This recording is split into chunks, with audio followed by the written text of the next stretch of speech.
kupitia mpango wa kunusuru kaya maskini katika awamu ya tatu ya TASAF. Hadi sasa serikali imeshatumia shilingi bilioni 335,884,755 ambazo zimelipwa katika mikupuo 8 kwa kaya nilizozitaja awali, milioni 1,110,635,000. Niseme tu kwamba pamoja na lengo zuri hili la mpango huu wa TASAF, hata hivyo ofisi yangu bado imekuwa ikiendelea kupokea malalamiko mengi kwamba baadhi ya kaya ambazo zimenufaika hazistahili. Kufuatia hali hiyo, mwezi Februari mwaka huu 2016 niliagiza TASAF na halmashauri zote kufanya uhakiki ili kubaini kaya zisizo na sifa ambazo zimeandikishwa katika mpango wa kunusuru kaya maskini. TASAF ilitoa mwongozo kwa halmashauri kuhakikisha kwamba halmashauri za vijiji na kamati za mitaa zinashirikisha wananchi kupitia kwenye mikutano na kubaini kaya zisizo na sifa kwa kuzingatia viashiria vya umaskini kama ilivyokuwa wakati wa utambuzi. Aidha, nilisisitiza uhakiki wa kutambua kaya ambazo sio maskini ufanyike kwa uwazi na kutekeleza malipo yasitolewe iwapo halmashauri haitafanya uhakiki kwa wakati. Sasa matokeo ya uhakiki huu ambao niliuelekeza Februari na umekuwa ukiendelea, baada ya uhakiki huo kufanyika, kaya 55,692 zimeondolewa kwenye mpango kutokana na sababu mbalimbali. Sababu hizo ni pamoja na vifo, iwapo kaya ni ya mtu mmoja au wanakaya wote wamefariki.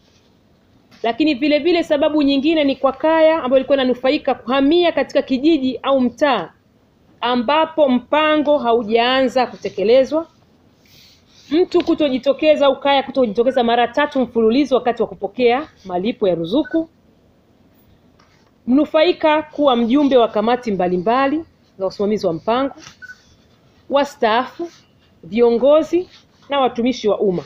Sasa kwa hatua ambazo tumezichukua hadi sasa, ya kwanza, nimeshauriana na waziri wa nchi TAMISEMI ambaye kimsingi baadhi ya waratibu ambao wako katika halmashauri wako chini yao, na tayari nadhani wiki kama siku 10 zilizopita mlishamsikia Waziri Simbachawene alielekeza waratibu wa TASAF wilaya wasimamishwe kazi na uchunguzi wa jinsi walivyojihusisha kuvuruga utekelezaji wa mpango huu wa TASAF hadi kufikia kuandikisha kaya 55,692 zisizo na sifa.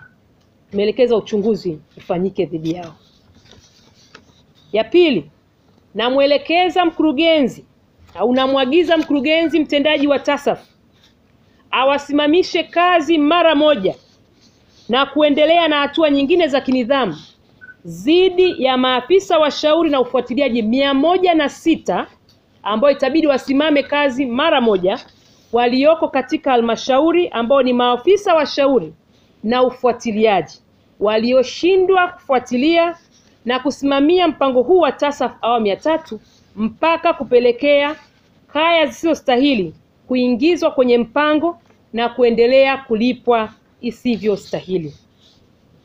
Lakini vile vile naelekeza mkurugenzi mtendaji wa TASAF awasimamishe kazi mara moja na kuendelea na hatua nyingine za kinidhamu dhidi ya maafisa wa TASAF 5 walioko makao makuu wanaosimamia mpango huu, pamoja na meneja wa uratibu na mkurugenzi wa uratibu ambao kimsingi ndiyo viongozi ambao ni wasimamizi wao wakuu wa wale maafisa wa ushauri na ufuatiliaji na waratibu wengine.